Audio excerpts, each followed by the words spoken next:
All right, all right. Happy Sunday, fun day, ladies and gentlemen. Welcome to Sabs podcast. I'm your host, sabrinasalvati.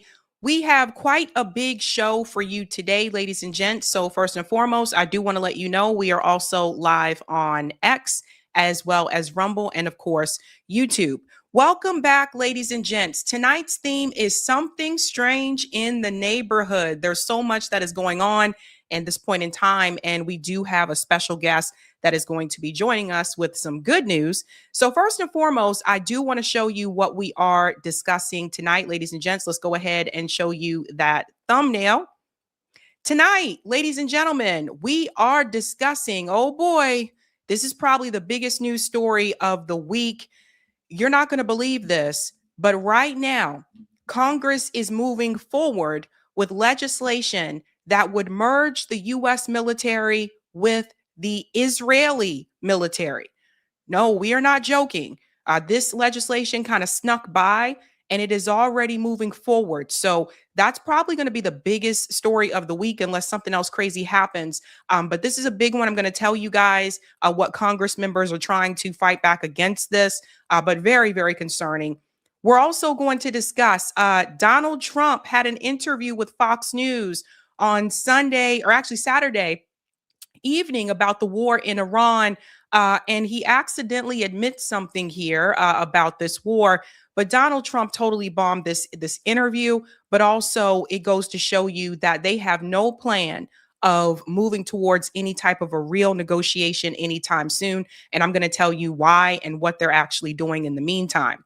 We're also going to discuss, if you are in the Los Angeles area, you've been probably paying attention about this LA mayor race. You're not going to believe this, but reality TV star Spencer Pratt apparently now has surged in the polls, and this is now a tight race.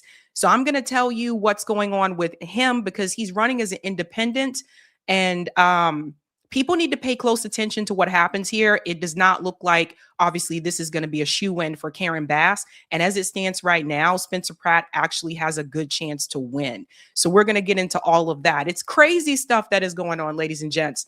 We're also going to discuss some of the musicians like Bret Michaels, who you see there, along with many others, have decided to bail on Donald Trump's Freedom 250 concert. They said they were misled, and Donald Trump is melting down at this point in time. We're going to get into all of that and why they chose to back out and who is still sticking around. This is an interesting one. And last but not least, we have a special guest joining us who is running for governor of Colorado. His name is Eric Underwood. So those are our stories tonight, ladies and gents. Like I said, so much going on. Let's go ahead and get things started with our special guest. So his name is Eric Underwood, and he is actually fighting back against Bank of America. He's fighting back against Bank of America, so he's taking on the banks, but he is also running as an independent for governor of Colorado. His name is Eric Underwood. Let's go ahead and bring him in. Eric, welcome. Thank you, and so nice to meet you. Hi, Sabrina. Thank you for having me. I'm excited about this. Well, I am too. Theo, he told me about your campaign, and I looked you up, and that's how I found out that you're also, suing Bank of America. And I don't know about everybody else, but I love when people take on the banks, when they push back against the banks. So why don't we start off there? Tell everybody why you are suing Bank of America. How did all this start? Sure. First, I'm a tech entrepreneur and businessman, and I created a virtual assistant called Erica, and I named her after my twin sister. And Erica was before Siri and Alexa back in 2009, and when I created Erica, it was a revolutionary type of assistant where she could, answer questions. She's interactive, and I developed her and had her in use and had a Georgia trademark behind Erica. And I eventually went on, did a joint venture with AT&T, and other business ventures. And I actually met with Bank of America back in 2013, and throughout 2013 and into 2016 about Erica and my 24-hour news, .com, which is a parent company that I created some years ago. And they really liked Erica back in 2013. And I was, one of my attorneys one day just happened to send me an article about Bank of America launching this a virtual assistant called Erica. And he said, "Is this our Erica?" And I looked at the press release back in 2018. It was May 2018. I'll never forget it. And I started reading all what she does and what she's about. And yeah, I was like, this is our Erica. So that started virtually a 8-year lawsuit. I mean, and it's still ongoing, and we're having some victories, fortunately, but we've had some corrupt judges along the way. We've had some falsified evidence. I mean, that's a movie in itself, my dealings with Bank of America. Holy crap. Again, I appreciate those that are willing to stand up to the big banks. Always appreciate that. But you're running for governor of Colorado as an independent. Why did you decide to do that? And why did you decide? I think a lot of the people that watch this show are independent minded. So I'm curious why you decided to run outside of two parties. Sure. Well, I actually started off as a Democrat in this race, and my views are very progressive. And there's two candidates in the race who are very much establishment. And there's only two ways to get on the ballot in Colorado. You can either go through a state assembly process through the party system, or you can collect signatures. And it's very hard to do so. You have to have at least about $200,000, $250,000 to collect signatures and hire people to do that. And I didn't think that was feasible. And so I was actually in the race as a Democrat all the way up to the state assembly this past March 28th. And what I decided was that I'm so different and independent thinking. I mean, I'm talking about taking on APAC and ending private prisons. And I decided to go a different route and switch my registration to unaffiliated, which is basically independent, and be able to go to the November election, basically skipping the primary. So my name is on the ballot for November, and a independent third party actually sponsored my ballot access to November, called the Approval Voting Party. And all I had to do was change my affiliation from Democrat to unaffiliated. And they actually held a state assembly for me, and boom, I'm on the ballot. And I'm the only progressive that will be on the ballot November, because we got two establishment candidates. Wow. So this is big news. I want to show everybody your website here. You said, let's make Colorado affordable again. We can get into that in just a second, because I've heard some stories about Colorado. One of the first thing I want to get into is the affordable homes. You said, I have a plan for affordable home loans with max $2,500 down. So you're going to have to tell us, Eric, how do you plan to make that happen? Through a state loan program. We have to make homes affordable, and also rent too. But since we're talking about affordable homes for people to buy, my plan will allow people to put $2,500 down, and depending on their credit and their history, we'll be flexible with that. Of course, it's no more than 2.75%, and for the life and duration of the loan. And how we'll be able to make this also happen is for the state to buy homes at cost from homeowners and giving them a tax credit and lowering the cost of homes. So everyone will be able to have a shot at owning the American dream. I'm from 3 housing projects. I have a single, my mom was a single mother with 6 children and 2 sets of twins, and I'm the oldest. out of my siblings. So housing and affordability for homes is a very important issue to me. And I think everyone should be able to afford a home. And so my plan is very, it's not really revolutionary. I'm having the state be basically a lender to people and an alternative to banks. Okay, so that sounds interesting. I want to hear a little bit more about Colorado. I think I've never been to Colorado, but from what I've It's a heard, beautiful state. yeah, from what I've heard, it's really beautiful, and I've also heard that you guys have been the forefront at starting things. It seems like some of these ballot measures that you guys have had in the past, it seems like it always starts in Colorado first. Like Yeah. Colorado seems to be the testing ground. Yeah. Um, but I have noticed, I was looking at the out of reach housing report. I look at it every year. It comes out again this year in July. And I have noticed that Colorado continues to rise as one of the most inexpensive states for housing. And I'm curious as to why you think Colorado has become more expensive. It's a combination of different factors. One, we had a great economy and we were booming with our economy. We had a lot of top industries here, and we're actually second in the nation in aerospace. California is number one. We're number two. We have Ball, we have Lockheed, and other industries here, part of aerospace. And when COVID hit, and it kind of shut down a lot of businesses and pretty much kept us all in our homes, businesses started to rethink how they operated. And so people weren't going back into the office anymore. And the housing prices started going down. There's people moving out of state. We have actually a record number of people moving out of state and businesses too, out of Colorado.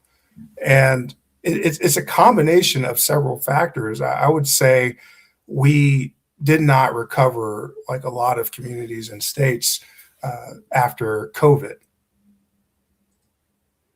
Yeah. I think a lot of us went through that. Those of us that were the states that were locked down, we lost a lot of businesses here in Massachusetts too. I would also say I think it has a lot to do with transplants, people moving to Colorado, especially the Denver area. It increases the demand, and then that increases the cost as well. I mean, I've seen this happen in other states. I see it. I have a friend that lives in Nashville, Tennessee, and now outside of Nashville, Tennessee, because over the years she watched Nashville go through the same thing. It became more expensive because everybody was moving there. That's true, but now we have a lot of people moving out of Colorado, and so housing prices have gone down big time. And so, go ahead. Where are they? I'm curious. Where are people moving to? People are moving. Not really Denver. Aurora is very one of the fastest growing places in Colorado. Arapahoe County, which is next door to Denver County, basically Metro Denver. Outside of Denver is where you're going to find the growth, but Arapahoe County is surging in growth, but it's also cheaper to live out there too. So it's the people who are leaving Colorado, where are they moving to? Oh, they're moving to like Texas. They're moving to Arizona. They're moving anywhere where they can buy a home and afford to live. But mainly, I've been hearing a lot about Texas for some reason, which is kind of a red state. But that's what I figured. I figured they were probably going to Texas because of the proximity as right. well. There is a question about Tabor, TABOR. Oh, yes. So could you explain your plan about that? Yes. Tabor, unlike other states in the United States, where they take the tax money and they keep it to use for their infrastructure, schools, roads, and bridges. Colorado, back in the 90s, it was brought on by a Republican. So, I mean, it's kind of curious that we still have this Republican stronghold after all these years. But Tabor was an amendment that basically pushed out the money back to the people in the form of rebate checks. or refund checks. And it has deteriorated our state in terms of infrastructure. We're at the bottom of the barrel in terms of school funding, and it's just really been an albatross around our neck that we can't be competitive around for our schools. I mean, because there will be schools in Boulder County, which is a very rich county here in Colorado, and then you have schools like in Pueblo, which is south in Colorado, and the unevenness of the education is pretty stark. And so my plan is to get it on the ballot and campaign and educate voters that your $20 to $30, sometimes $100 rebate checks are not worth you getting. We need to keep this so we can fund our schools, roads, and bridges. And so it's basically an amendment issue that we have to put on the ballot and educate a lot of Coloradans are in favor of this because they live in these communities where they see the uneven resources in their communities. Let me show you this. This is a good one here mentioned by Roger Meadows. I was talking about that Out of Reach report. Out of Reach says Colorado's minimum wage should be at least $36.79. More expensive counties should be Summit County, which would be $44, Eagle County, $41, Pitkin County, $41, Denver, Aurora, Lakewood, $41, Boulder, MSA, $39. What is the current minimum wage in Colorado? It's $19, $17, $19. We just raised it not too long ago, so I mean, it needs to be more. But again, when you have dwindling amounts of residents and then you have businesses leaving, it makes it tough at this point to even move it up beyond $19. But I'm in favor of a livable wage for sure. I mean, I'm very progressive. I want universal health care and other things for people not to have to choose between going to a doctor or putting food on their table. Would you be interested in implementing a wealth tax in Colorado the way that is being proposed in California? For example, we passed a millionaire tax here in Massachusetts. Would you be interested in that? Absolutely. We have a lot of wealthy people that live here. Aspen is, one of the wealthiest places in America. I mean, there's homes that are 10, 15, 30 million, $40 million, even more in Aspen and Telluride and some of those places. I'm 100% down for that because, I mean, there's the very few that have the wealth in this country that control everything. And it's time that we crack open their piggy bank and say, you got to pony up. I mean, because a lot of these people escape and evade paying taxes on their companies and their personal wealth and so on and so forth. What would you say are your top issues with the current governor of California? I mean, of Colorado, sorry, excuse me. Jared Polis.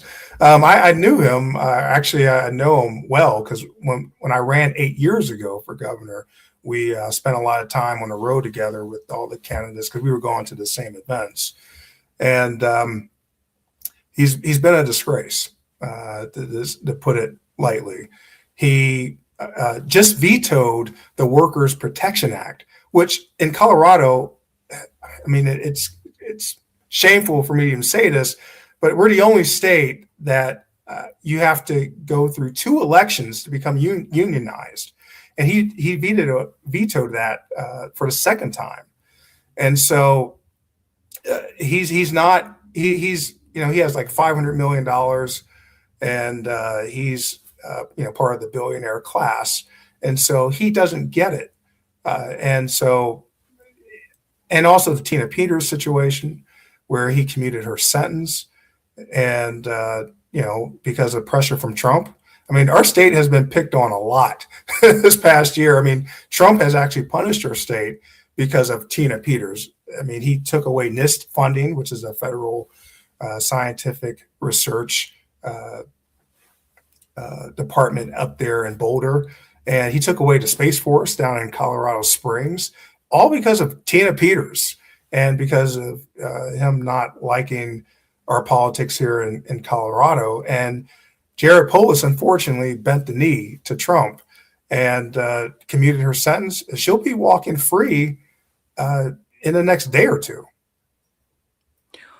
And that doesn't surprise me. I'm sorry. There's so much craziness going on. It doesn't surprise me. So what about foreign policy? Yes. Every state that I know of in the U.S. sends money to Israel. Where do you stand on that particular issue, sending money from Colorado to other countries? Hell no. First off, I'm the only candidate or person in this country, I believe, that's proposing on day one. I'm ordering my AG to sue AIPAC in federal court to make them register under FARA. And if successful, there will be no more political donations to candidates anywhere in America. And we're going to lead that right here from Colorado. I'm a firm believer in overturning Citizens United as well. And Hawaii just did something to stop corporations from donating money to candidates. And I want to do the same here in Colorado. I want to follow that same model that they just did overwhelmingly in Hawaii and bring that to Colorado. And that's an end round around Citizens United. And so I want to do that. But in terms of foreign money, where do I even begin? I mean, you have Cori Bush, you have Jamal Bowman, and then now you have Thomas Massie, all taken out by AIPAC. AIPAC. I mean, one of the candidates in this race is Mike Bennett. He takes a lot of money, millions, from AIPAC, and he's running for governor. And that was one of the reasons why I decided to leave the Democratic primary process and build our campaign to November, because I know there's a lot of people hungry for a progressive in this race, and I'll be the only progressive in the race come November. And we have to fight back against AIPAC and foreign money in our politics. And people ask me, am I scared about being the only person that's going to sue AIPAC on day one? I said, we have to do it. Someone has to do it. Yes. Someone has to do it. Want to talk to you about gun rights. I know Colorado is one of those states where you're bound to see more gun owners. Where do you stand on the gun position, the Second Amendment? Sure. I'm for red flag laws. I'm for, if someone believes someone's going to be a harm to the community and they're writing like post on Facebook or something like that, I think we need to do a wellness check. And if they own guns, I think we need to get a court order to take them away temporarily to see about their mental health check. And I'm for responsible gun ownership, but I do believe we have to fight against the NRA. Colorado does have a gun culture here. Believe it or not, Boulder, which is purported to be the most liberal place here in Colorado, which it really isn't, but they have a lot of Democrats and liberals who are gun owners, and they're very I would say sensitive about the Second Amendment as well. I grew up in 3 housing projects, so I have seen gunfire, I have seen guns, and we have to clean up, high capacity magazines, which we have done here in Colorado. Trump is suing us for that because we have the high capacity magazine ban, and I believe we should have an assault weapons ban. Weapons of war should not be available to people to mow down people at movie theaters or grocery stores, which coincidentally we have had. We've had tragedies in our movie theaters here in Colorado and also in Boulder at at a supermarket, at King Supers, where I actually used to, at that same King Supers, I used to shop there because I used to live in Boulder for 5 years. Yeah, I was just gonna say I remember all those stories. Like a lot of times people point to Columbine, but I know there were other incidents as Oh, well. yes. I remember the movie theater one as well. One piece of advice that I would give you, I would be careful about saying you're gonna take people's guns away, even though like I know what you mean. You mean like if someone is mentally unstable, like you Yes. said. But a lot of times when you say I'm gonna take your guns, like all people hear is they're gonna come take our guns away. Right. No, So I I agree. Yeah. yeah. Yeah. No, I know you know what I meant, but if someone is exhibiting mental health issues and they're known to have, like 56 guns in the house, I think we need to check in on that person and perhaps have some intervention through the courts and law enforcement to make sure that we don't have another tragedy of a Columbine or a theater shooting or a grocery store shooting or any other kind of shooting here in Colorado. We've seen enough bloodshed here in our state. When you said so, quick question about this. This is a good one here from Roger. Earl Stalin of Rocky Mountain Public Banking Institute has been trying to start Colorado amendment for a Colorado public bank. Would you push that as a citizen initiated constitutional amendment as governor or a citizen if you don't win? Are you Sure. familiar with public banking, I Eric? am. I am familiar with public banking. Yes, this has come up before, and I've seen this initiative before. Yeah, I do support it, 100%. All right. And another one I was going to ask for you just to clarify so that people understand. So you are going to be in the November election Yes, as no party affiliate, or are you under? I'm under the Approval Voting Party sponsored me, but I'm unaffiliated as a registered voter. I didn't have to switch to their party. They're just sponsoring me to be on the ballot, which I'm on. All right, cool. I know Colorado, Colorado to me sounds like a really interesting place. And I think people just automatically assume that it's like solidly blue, but from what I've heard from people, that's not necessarily the case. No, we have So, yeah. we have there's more unaffiliated and independents than Democrats and Republicans combined. It's over 2.1 million independents, and they outnumber Democrats and Republicans combined. Wow. Wow. All right. Well, Eric, where can people follow your campaign? Everywhere on social media, Instagram, TikTok, Facebook. I'm on X as well, YouTube, everywhere pretty much where social media is, and then on my website as well. And my website has all my links to the social media. But we're out here rocking and rolling, and we're going to make a difference. This year feels different because a lot of progressives are winning around this country, and I'd love for Bennett to make it through the primary, and then we have this Republican guy, Victor Marx, who talks about all kinds of stuff, beheading cats and unaliving people, and it's going to be a cast of characters on the Democrat and Republican side, and I look forward to being on the debate stage with anyone. I was gonna say I've seen it. I've seen it myself. It's pretty interesting. So everybody, check out Eric's website. Our Eric, I'm sorry, it's two Erics. Our Eric has the website link there. And what is your handle for social media? Is it just at Eric Underwood? Yeah, I'm pretty much just Eric M. Underwood. My middle name, Eric M. Underwood, or Eric Underwood. But I'm pretty easy to find, and I'm running a grassroots campaign. I'm not taking any PAC money, of course, definitely not any APAC money or anything like that.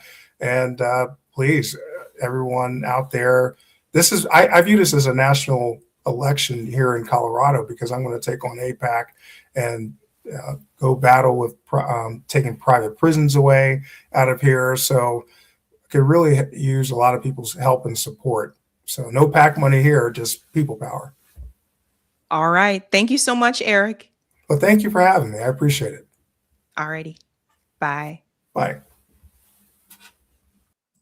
All right, ladies and gentlemen, that was Eric Underwood. You can check out his website as well. I put it up here for those who are just joining. He said, let's make Colorado affordable again. So check him out there. Again, he will be running as independent, no party affiliated. So he will be on the ballot in November. So just FYI, especially for those of you that are looking to vote for someone that's not in the two parties. If you're in Colorado, you have other options. So check them out. All right, ladies and gents, we have quite a bit to get into tonight. It is Sunday Fun Day, so you know we got to have some laughs here. We have one heavy story, one heavy one, but the rest of them, I think we can laugh along the way. But first and foremost, we want to go ahead and give a shout out to Sabby patrons. Thank you guys so much for your support. If you're interested in being a Sabby patron, I have 5 categories. We have the ultimate, the Sabinators. They're pretty cool people. Let's not forget about the Sabsters, bringing it in like a home run for fun. We also have Sabbies. They're pretty great as well. And ladies and gentlemen, last but not least, of course, we have members. All of their names are listed here, and you can also see their names scrolling across the bottom of the screen there on the ticker. And I want to give a shout out to new Sabby patrons. We call them newbies. Let's give it up for Vanessa. Welcome and thank you guys so much. Really do appreciate you there. Ladies and gents, our theme tonight is something strange in the neighborhood. That's right. Something is going on. It's wild and crazy stuff. I've been laughing like when I was gathering the links for these stories. I was like, oh boy, this is hilarious. But there's just so much happening right now. And I feel like the news cycle has been going like crazy. And speaking of that, just to give you guys an update, thank you to everybody that came to the mutual aid workshop Saturday. I will be sending you the recording tomorrow. So Zoom has processed that video. So I'll send you the recording so that you have that for future reference. And then also, speaking of the news cycle moving rather quickly, you may have noticed, like, because the way the news is moving, I feel like it's something that's different every day, a lot of breaking news. You may have noticed like every story isn't clipped, meaning that every story we cover for a live stream isn't produced into a separate video. And that's just because the news cycle has been so like rapid, right? And so YouTube only gives out notifications for 3 videos per day. So I've been trying to get in some of those breaking news stories. So that's why. So we kind of like, I'm kind of picking the ones that I know are the most important and you really need to pay attention to, or it's something that's breaking. So just FYI, just letting you guys know that. Circus said, yeah, the news cycle is, I know, it's like every day. And I'm like, something could break tomorrow. And then it's like, if I wait to cover that Tuesday night, there's already a part 2 to that story. So with Trump, I do have to let you guys know, it's just been crazy. It's just been crazy. So sorry. Anywho, we do have more to discuss, ladies and gents. So if you haven't had a chance to do so, do me a solid and smash that like button. And if you're new, don't forget to like, sub, and share, just like a Care Bear. All right, ladies and gents, we are diving into our next story here. Donald Trump had an interview with Fox News. Laura Trump was the interviewer, and he's talking about what is next for the Iran war. And during this conversation, I don't know if this was an accident or not, or he was just being blunt, but he ends up admitting that it was a mistake to go to war with Iran. Let's go ahead and get into it, ladies and gents. Laughable times we're living in, folks. Thank you for welcoming us back here to the White House. Thank you. One of the things that I think everybody wants to talk about with you is Iran. Obviously, I know it's top of mind for you. You have actually said you either want a good deal or no deal at all with Iran. So what does a good deal look like for you? Well, first of all, there's no deal that's good enough because the media will cover it. And we're making a great deal. We're going to make it a great deal. Or we'll just go back and finish it off militarily. But this would go faster. It's probably better on a humane standpoint. There's something nice about it also. You save a lot of lives. Whether it's the other side or not, you save a lot of lives. But we're close to a very good deal, and if we can make it good, otherwise we just start up with the Department of War, as we call it. And it's been very successful. You saw Venezuela. It was a one-day win, and this is really a win already. We've defeated their military, essentially defeated their military. Notice that he just said that otherwise, if we don't make a deal, we will go in and we will finish them off. But then he says after that, we obliterated their military. So it can't be both of those things. Either you obliterated their military, which we know is not true, or you didn't and you plan to, which we also know is not going to be true. So Donald Trump is basically stuck in a trap here. There's no exit ramp off of this war for Iran other than admitting defeat and going about your business. Iran is not going to hand over their uranium, no matter how much you bomb them. We all know that they have weapons that are buried deep into the ground. You are not going to be able to defeat them. Even if you implement a ground war, I think that would be a slaughter for U.S. military troops. So this is just all a fool's errand at this point in time. But I'm going to explain to you why he's dragging this out. Donald Trump is doing this back and forth where he is trying to convince the American people where we're going to make a deal. Ideally, he doesn't really want to make a deal. Ideally, what they want is regime change in Iran. Yes, they want Iran to hand over their uranium, but he doesn't really want a deal. He wants a complete takeover, right? Obviously, Iran does not agree to that and is not going to allow that to happen. So what Donald Trump is doing, every time he tells you, we reached a deal or we're getting closer to a deal, he does it towards the end of the week, which manipulates the market. The oil prices decrease. Then Iran responds and said, no, it's not true. We have not reached a deal. And the oil prices increase. In the meantime, his buddies, his billionaire friends, they're playing the market and they're getting richer every time that he does that. So that's something that benefits the wealthy. But the other reason why he is dragging this out, other than the fact that he doesn't have a legit off-ramp except to admit defeat, is that he is giving Israel more time to seize land in Lebanon. All this time that is going on, and Donald Trump has 2.5 years left in office? Israel is prepared. They're prepared to drag this out. So the longer it takes for Iran and the U.S. to reach some type of an agreement, which Israel doesn't want anyway, Israel in the meantime is going into Iran, killing more people and seizing more land. Trump is buying Israel time. They are actively carpet bombing people in Lebanon day after day after day in southern Lebanon. That's why he's dragging this out. So while your eyes are focused over here, we're all paying attention to what's happening with Iran. Western media, especially corporate Western media, is not talking about Lebanon at all. So under the cover, Israel is capturing and seizing more land, this time in Lebanon, instead of, Gaza and the West Bank, but they're doing that still too. They're seizing land in Lebanon, and corporate media in the West isn't even talking about it. So he's helping Netanyahu. That's why they're dragging this out. And honestly, if you listen to what Benjamin Netanyahu said recently, he wants to drag this out as long as possible. So that just gives them more time to steal and take more. I would rather get a deal because we can open the strait immediately upon signing. The one guarantee that I have to have is that there will be no nuclear weapons. They've agreed to that. And it was very interesting. They originally said, we will not develop a nuclear weapon. I said, well, what happens if you buy a nuclear weapon? So now it says we will not develop or in any way purchase a military weapon. That's a big difference. So we're getting what we want slowly. Very tough negotiators. It takes a long time.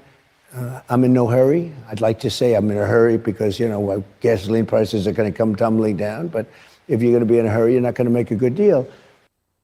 So for all the working class people who are listening, who are paying more for groceries and paying more at the pump, the president of the United States just let you know that he is not in any hurry. So that also debunks his, well, they're going to have some pain for a short amount of time. He's not in a hurry, folks. He doesn't care that you have to pay more. Doesn't care because he is not affected. So they're willing to allow working class people to suffer just to keep this going on and on and on. He is not in a hurry. Pay close attention. And slowly but surely, we're getting, I think, what we want. And if we don't get what we want, we're going to end it a different way. So that's interesting because I think everyone has acknowledged that the United States has been in a defensive position against Iran. They've been aggressive to some extent, and we've been defensive. Is there a line that they would cross for you to go on the offensive again militarily? Well, a deal that wasn't going to be good for us is the line, ultimately, because, I'm playing it out, and we're going to see, and that's what I do. I negotiate. They negotiate. They're very good negotiators. They're crafty. But in the end, we have all the cards because we've defeated them militarily. Look, they have no navy. Every ship, they have 159 ships. Every one of them are at the bottom of the sea. Every single one. We take pictures of them. We have people going down taking pictures of hundreds of ships. Their navy. Have you seen any of those pictures? Because I haven't. And if they have defeated Iran, which again is lies, he's just lying so much in this interview. And he's being interviewed by his daughter-in-law. So of course, ladies and gentlemen, she is not going to be biased. So you can't have it both ways. If Iran has been obliterated, there's nothing for you really left to negotiate if you've defeated them, as you say that you have. These pictures of these ships at the bottom of the ocean, I haven't seen these pictures. Have you? And now she's interviewing him, but because she's his daughter-in-law, of course, she's going to be biased. So he's told multiple lies in front of her face, and she's not even pushing back at all. Is totally gone, 100%. Their Air Force is totally gone, 100%. Their military, we've sort of left it alone because we think that their military is somewhat moderate. They have other people that aren't moderate. We've taken them out. We've taken different forms of leadership out. We've actually left their military alone. People would be surprised to hear that. Because mistakes have been made in wars where you wipe out everybody and then you have a country that's, for 40 years can never rebuild. You look at what happened with Iraq. We did so bad. That was such a foolish thing, what we did. Shouldn't have been there in the first place, by the way. And shouldn't have been in Iran. But Iran has... Did you catch what he just said? So Donald Trump just admitted, yeah, we shouldn't have been in Iraq in the first place. And we shouldn't have been in Iran. Nobody makes these types of slip-ups but Donald Trump. So here we are, folks. Plain as day. He told you we shouldn't have been there. We shouldn't have been there. Let's bring it on home. The capability, if we didn't hit them with the B-2 bombers 9 months ago, they would have a nuclear weapon right now, and it would be a whole different story. Probably would have used it. You probably wouldn't have had you wouldn't have had Israel, but you probably wouldn't have had a Middle East. And then where do they go from there? So here we go again, right? Don't forget, Donald Trump, he's the one who tore up the Iran nuclear agreement. He destroyed that. Iran didn't wake up and say, yeah, we don't want this anymore. Bam. Trump said that. He said we don't want the nuclear agreement anymore, which was insane. That was insane that he tore that up. Now he's trying to tell you that, well, if we didn't hit them, then they would have had no, they wouldn't have had that. Just more and more lies. This is very dangerous, like saying what someone would have done, what you believe they would have done. So therefore, you had to punish them to prevent that from happening. And pay attention. This is the same type of strategy that Palantir and all these other surveillance and tech bros want to implement right here in the United States. This is what I think you were going to do. So we're going to go ahead and jump in and prevent it now. This is the whole surveillance state. This is what they want to do. They want to that's why they keep talking about we're going to be tough on crime. We're going to crack down on crime, except if you're rich and you're part of their friend circle, you were Epstein buddies. They're not going to come after those people. They're going to come after and punish the little people who don't have money to pay bail and don't have money to deal with all the lawsuits, don't have money to actually go through a trial. They're going to come after those people for things that they think that they may do. So pay close attention to how this works, ladies and gents. So just right there out in the open, he said we shouldn't have been in Iran. And you get to see that when you see that when we went back, they had missiles aimed at Qatar, Saudi Arabia, UAE, Kuwait, Bahrain. They all got hit. And we were surprised. I was surprised. Actually, I viewed it as a positive because all those people came immediately to our side. They got hit. Now, they could have taken another view. They could have said, well, we want no part of it. Not that they like it, but they came to our side. And Iran is in a very bad position. They have no military. All they have is good talk, and they have a fake press. You know, So now he says they don't have a military again. So first he told you they destroyed the military. Then he just said, right before this statement, he said, we could have hit their military, but we didn't hit their military because you can end up with all types of damage with that. Now he's saying they have no military. So either you have a military or you don't have a military. And Donald Trump, one thing I will say is this. I feel like Donald Trump is really good at bullshitting people, to the point where he can just ramble on and on and on. But if he says something in such a convincing way, and you don't think to look up for yourself, otherwise, it's easy for people to believe what he's saying. It also doesn't help that Laura Trump and other people who interview him, they don't push back. They don't reject it. They don't deny it. Even the liberal media, when it comes to the wars, they push back a little bit, but not as much as they should, because guess what? The Democratic Party supports the wars too. And the shareholders that fund these networks also support these wars. So he just talks and talks and talks. And let me just say a bunch of things, and I'll say something over and over, and nobody's going to push back on it at all. The fake news is probably their biggest asset. And I put something out on Truth the other day that I think was very profound. It said that we wipe out their military, we wipe out their Navy, their Air Force, their anti-aircraft, we wipe out everything, we wipe out their leadership, and then we wipe out their leadership a second time. And then at 2.5 times, we're dealing with the other half. And by the way, they're much more reasonable, and you could say that's regime change. But I said, so they would then raise the white flag of surrender. We give up to the great American military, the most powerful military. We give up, we give up, we give up. The New York Times would say, Iran has fought bravely and has defeated the United States of America. I mean, the coverage is so bad. You have a big win in a battle, and they say you lost. You knock out their entire Navy, and they say their Navy's doing fantastically. No, it was defeated, totally defeated. And they say it's just a terrible thing for our country. And, I don't know if you guys noticed this a little bit, but if you listen carefully, in certain parts, it sounds like Donald Trump is slurring some of his words. Just a second ago, it almost sounds like there was some slurring that was happening there. To really be great, you need a fair media, and we don't have a fair media. I mean, that's all they can do is lie. Well, that's they the have Democrats. No policy. They have nothing to go on. They're Democrats, okay? Yeah. Yeah, it seems to be apparently only the Democrats that lie. And yet he just told a number of lies right to your face on Fox News. And you said absolutely nothing to push back because you're in the club. I used to just look, Donald Trump is a known liar. But honestly, some of the stuff that he's saying here, I'm actually starting to think he really believes what he's saying.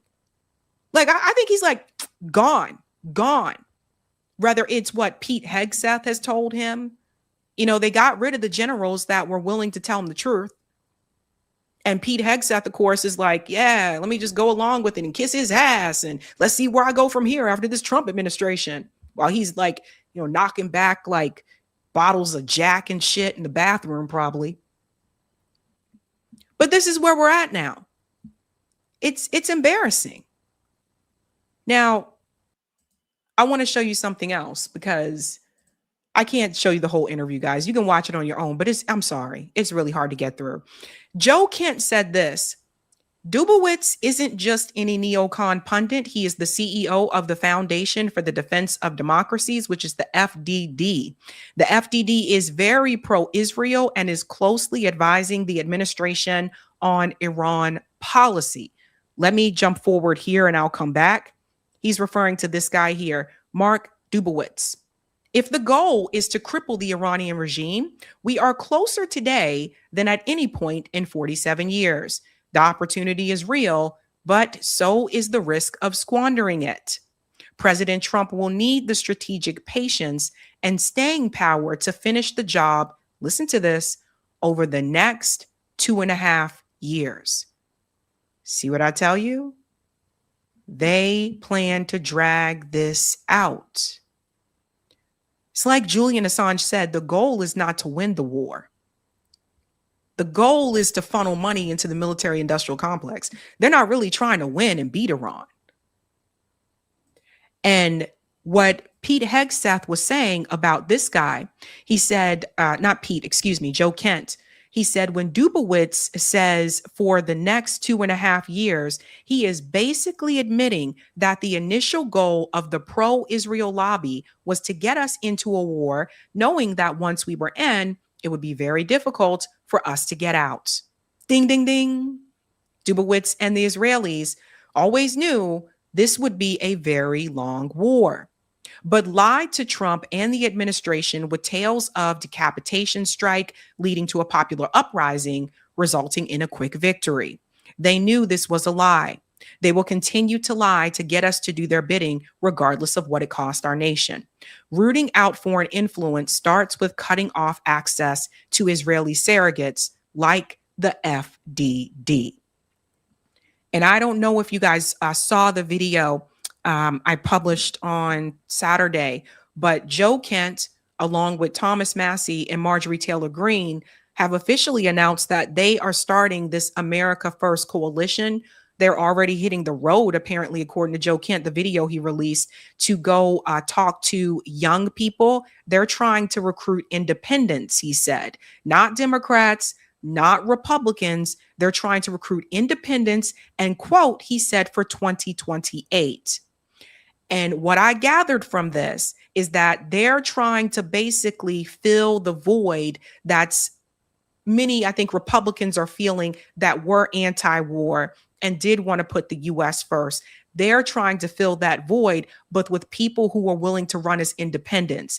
And what I noticed was interesting is that Joe Kent said the year 2028. So they are getting a head start, and they're probably going to have a presidential candidate. And that person will probably be independent. I don't know if it'll be Thomas Massie or someone else or not, but they've already gotten a head start. So whether you agree with their platform or not is besides the point. The thing is, this is what other people should have done. This is what we called on the squad to do. They're not letting you do it in the Democratic Party. Leave that party.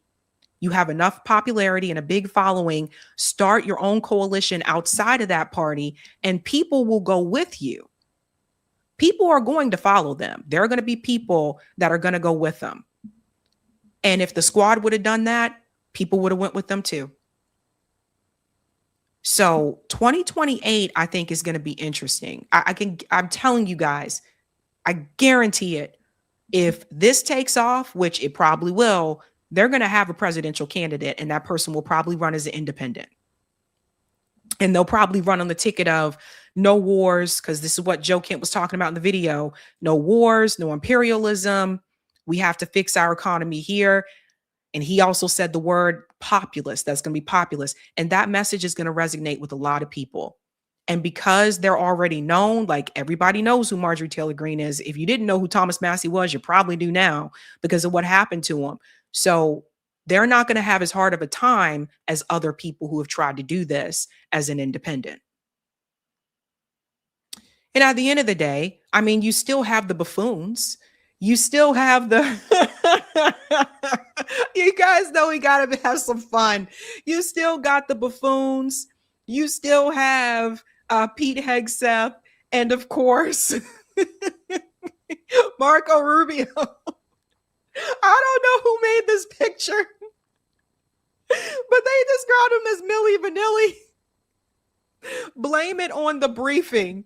Milli Vanilli as Marco Rubio and Pete Hegseth. Oh my God. Blame it on the rain. So you still have these good foot soldiers to Donald Trump who are willing to do whatever he wants and will bow to him at all costs. They're never going to leave or depart from that. But there are those that were willing to, walk away from it. And essentially, these are just two guys that are basically trying to get their own come up and trying to see what they can get in the future about this, from this political situation that they wrap themselves in. And they're lying and they're warmongers as well. But I do have hope. I have hope that I think this is all going to blow up in their face. I really do. And I said that there's something strange in the neighborhood. Who are you going to call? I don't know who are you going to call about this one, but it was interesting that he actually said, yeah, we shouldn't have gone to war with Iran. Out there in the open. Let's go to some of the comments, ladies and gents. All right. Justice for Commerce says the proposal of merging American military with Israeli military is absolutely, without question, an act of treason against America and the identity of America. 100%. Arbiter says Trump is obviously senile. Nicole says all this is going to force China and Russia to delete the U.S. Yeah. Thank you for the super chat, Roger. Working for Trump will cause you to drink. I hear you. All right, ladies and gents, let's get to a pretty funny story. I think this is hilarious. Okay. So there is this Freedom 250 concert that is supposed to happen. It's the celebration of America, 250 years, something like that. And there were artists that were announced to perform at this event. And you may know some of them from back in the day. I mean, we can look at the picture here. You have Martina McBride, country singer, Young MC, rapper. He's the guy that sang the song Bust the Move. Just bust a move. Freedom from CNC Music Factory, which was really big, like back in the day. The Everybody Dance Now people, Vanilla Ice, Milli Vanilli, one of them because the other one died years ago. The Commodores without Lionel Richie. She's a brick house. Morris Day and the Time. Flo Rida, the Apple Bottom Jeans guy. And of course, Bret Michaels from Poison. These performers were announced that they were participating in this event. Now, it was called Freedom 250, the Great American State Fair, and many, many more. But there's just one problem. Apparently, these artists did not know that this was a political event. And you're going to hear from those who have walked away from it now. Donald Trump is very mad at them. Apparently, what they were told is that, would you like to perform at this event, which is the celebration of America 250 years? So they said yes. Now, politically, I can tell you, I don't know where all of them stand politically. I do know people assume that Bret Michaels is Republican because he's known to support the veterans. But Bret Michael, from what I understood, isn't a part of either party, the Democratic Party or the Republican Party. So, but let's get into it. Let's get into it. Because first, I want to show you this one here. Let's go ahead and bring it in. So this is why, people were falling out, man. When Bret Michaels announced that he was walking away, this is when shit hit the fan. The first people to announce that they were leaving was Young MC, the Commodores. They announced first, this is not what I thought it was. I'm not participating in this. And so at first, Donald Trump was just kind of like, oh, of course, right. You're probably liberal or whatever, that type of thing. And then Bret Michaels walked away. Poison frontman Bret Michaels is the latest artist to withdraw from the Freedom 250 concert. So this is Bret Michaels here from Poison. I don't know if everybody's familiar with Poison, but every rose has its thorn kind of thing. They had some pretty cool hits. Bret Michaels' announcement really rubbed people the wrong way. So it goes on to say here, Bret Michaels, frontman of Poison, the rock group best known for its working class anthem, Nothing But a Good Time, has withdrawn from a concert series commemorating the U.S. 250th anniversary. This is the latest wave of cancellations. Michaels posted a message on Instagram on Friday saying that the event was presented as a nonpartisan celebration to honor the nation's veterans, active military, first responders, teachers, and other hardworking Americans. So let's get into what he said. Unfortunately, what was presented to us as a celebration of our country has evolved into something much more divisive than what I agreed to be a part of. Concerns have also been raised regarding the safety of my fans, band, crew, family, and myself, including threats that are completely unfounded and unforgivable. So that's Bret Michaels' statement. He is the fifth musician to withdraw from the Freedom 250 concerts, which are scheduled to take place from June 25th through July 10th on Washington's National Mall. So again, Bret Michaels, one of the people present here, as I said before, still a popular dude, after all these years. I know Poison, they were big in the 80s, early 90s and stuff like that.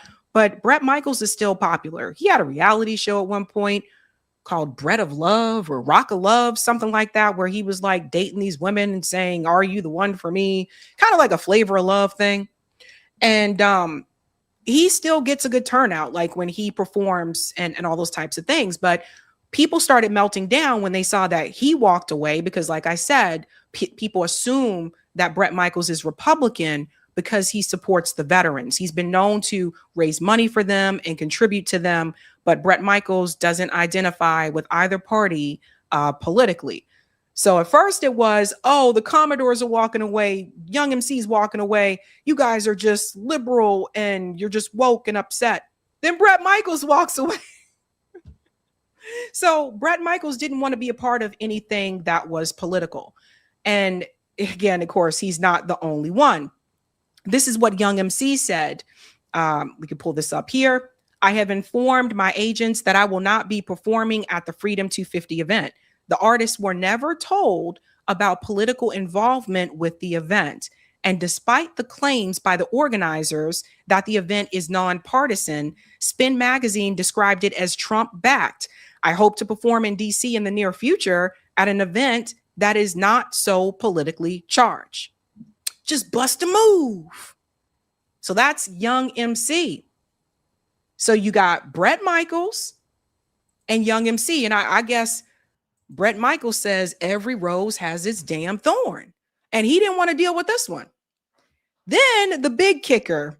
Then you have a country artist. Country artists walk away.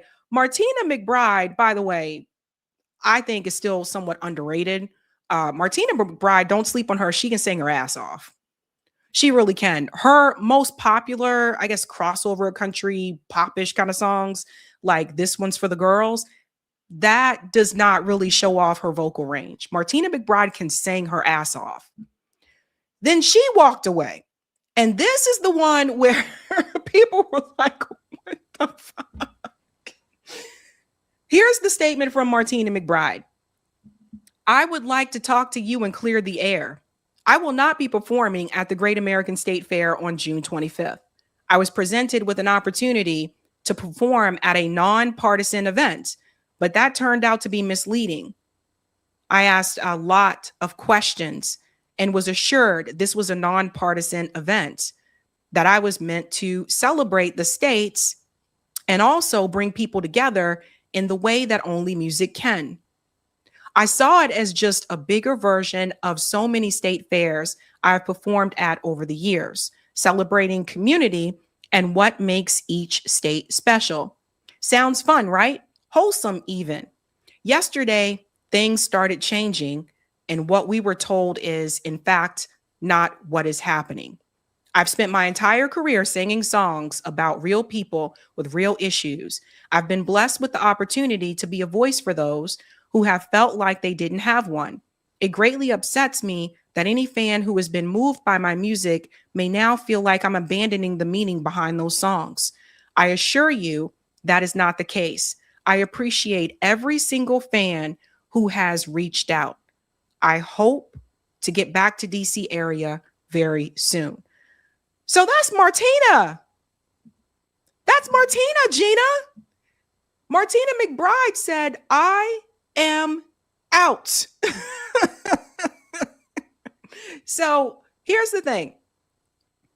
I would have imagined if this event was nonpartisan, like they were told, Martina would have stuck around. And you know what? She probably would have sang her song Independence Day. She has a song called Independence Day. I can't sing Martina, I'm sorry. But it says something like, let freedom ring, let the whole world know. Today is a day of reckoning on Independence Day. I'm not going to try to sing her, I'm sorry. Her voice is very great, but she probably would have sang that song. Probably. But it doesn't look like it's happening now. Brian said they could always fly in Cash Patel's girlfriend. Oh my gosh. Yeah. So you lost a country music artist. Now, I don't know where Martina McBride, lands politically. I don't know. A lot of times I think in country music, it tends to be more conservative, but I don't know where she stands politically. But when she walked away, people were like, no, not Martina. Not Martina McBride. Now, Freedom from CNC Music Factory, the Everybody Dance Now people, he posted a video about this and he kind of went off. He has not walked away from what I understand. He said he's not dropping out of this event. And you guys have got to hear what he said here. This is funny. I just got some texts all day. I kind of been out the loop. Some people talking about, yo, free. Yo, you doing the Trump Freedom Show. Yo, you doing the show on the 250th anniversary of the U.S. with Donald Trump. I'm like, what? What are you talking about? They're like, yeah, man, social media, boom, boom, boom. People commenting on it. You know, fucking with Trump. Celebrity niggas is calling me up. Niggas I've known for years who know I don't fuck with Trump. Nigga, I'm dog cypher Devon. I know where I stand. I know who the fuck I am. So I'm like, what are you talking about? My agent called me about 3 months ago and said, yo, you want to do a show the 25th in Washington? Yeah, I just did a show in Washington for the Mystics. I did a show 6 months ago in Washington. I do shows in Washington all the time. It's no big deal. He says, yeah, he didn't say nothing about Trump. He didn't mention Trump. So I'm getting all these calls. So I go online. I'm like, okay, so what's going on? So I told my agent, yeah, no, I ain't gonna be able to do that. You know what I mean? But then as I thought about it, I'm getting all these texts telling them, oh, we're going to cancel CNC Music Factory, and we can't believe this is going to be a terrible show. Vanilla Ice, Young MC, and fucking, Milli Vanilli and Bret Michaels, and it's a terrible show anyway. Let me tell y'all niggas something. I don't fuck with Trump. I don't give a fuck about Trump. I don't give a fuck about Trump family. I don't know the nigga. I'm from New York. I know the nigga. I know the type of fucking anarchy he creates. This is Freedom from CNC Music Factory. You know, everybody dance now. Dun, dun, dun, dun, dun. Remember them? I just had to pause here for a second because this is something New Yorkers do a lot. And I used to always love this when I lived in New York. But like New Yorkers are very keen to let everybody know that they're from New York, especially like in these types of conversations. So when he says this and he was like, look, I'm from New York. And I've seen it everywhere I go, no matter where I've lived. New Yorkers are quick to let you know, look, I'm from New York. Hey, I'm from New York. I'm from New York. I am from New York. That's when I knew it was about to get real. But the day I let you motherfuckers tell me what to do is the day I die. I want to make that shit motherfucking crystal clear. I do not live for none of you niggas. I will vote. Listen, I will vote for fucking Genghis Khan, Hitler, and motherfucking Ivan the Terrible before I let you niggas tell me what to motherfucking do. You the same niggas that voted for Obama who never did shit for you, who actually the only person Gaddafi wanted to give black people $1 billion to open up their own banks and gold. But you know what the U.S. government told them? If you do that with so-and-so, we could never have that happen because we could never free black people. And then Obama got in office and they waited for Obama and Obama killed him. And Obama said, I regret killing Gaddafi. Nigga, you don't regret killing Gaddafi because you work for the motherfuckers, the Zionists and the white capitalists. You work for that motherfucker. So y'all can suck my dick with that don't do a show for Trump shit. I don't give a fuck about Trump. But I also don't give a fuck about you either, nigga.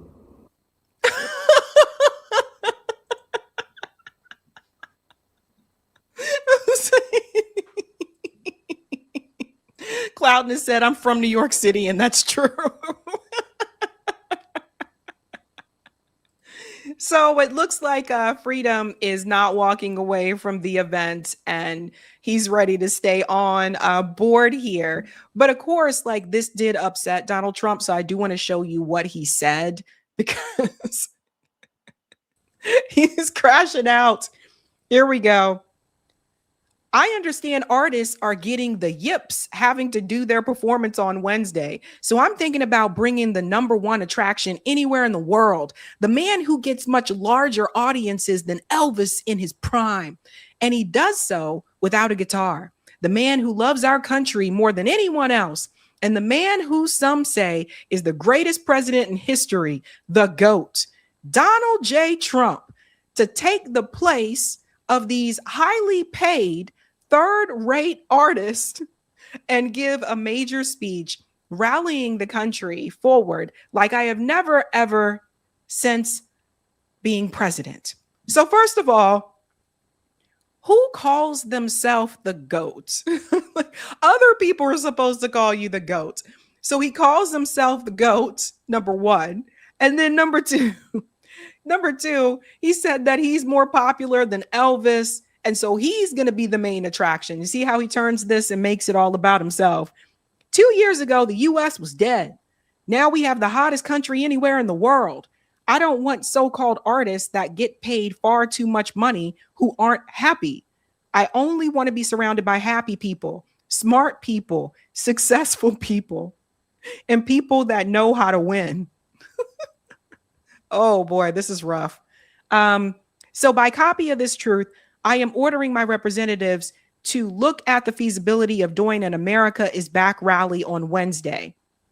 Same time, same location.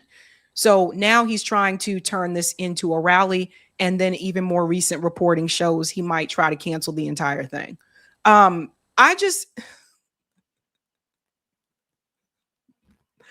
It's something strange in the neighborhood, guys. Who are you going to call? Because this is crazy. Like, oh my God. Yeah, Vanilla Ice hasn't backed out either. So I guess if it continues, people can hear some Ice Ice Baby and some Everybody Dance now. But Poison is out. They said every rose has its thorn. You know, Martina McBride said when God-fearing women get the blues, she's out. And Young MC said bust a move. And the Commodores without Lionel Richie. Come on, really, guys? She is not a brick house without Lionel Richie. So yeah, quite embarrassing there. But it seems like the artist, according to them, they said they didn't realize this was a political thing. Now, some people are saying, well, it's because they got, yelled at when their names were announced, and that's why they're backing out. There could be some truth to that as well. But Bret Michaels is one of the ones that makes me question that, because like I said, he's not Republican or Democrat. And I know he doesn't really like to get into the whole political stuff. So interesting, guys. Will there be a freedom event? I don't know. Let's go to some of the comments here. Oh my gosh. Eric, we can go to part 2 for Type VNC. Thank you for the super chat, Roger. Always remember they never end a war without making plans to start a new war within a year.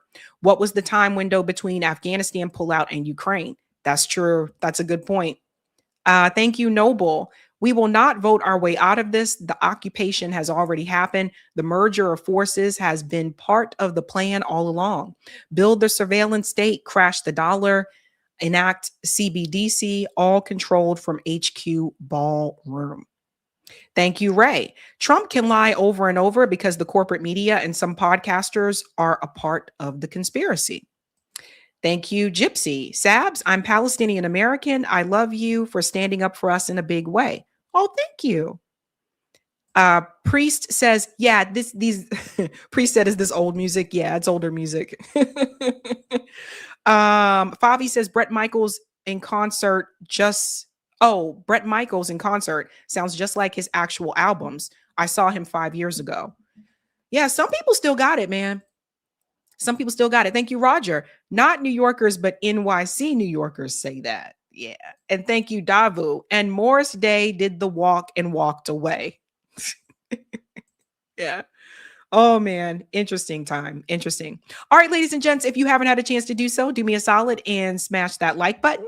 Thank you. And we're going to move on to the next story here. There is something strange in your neighborhood if you live in LA. This LA mayor race is really heating up. And now it is apparently very, very close looking at the new polls that were just released.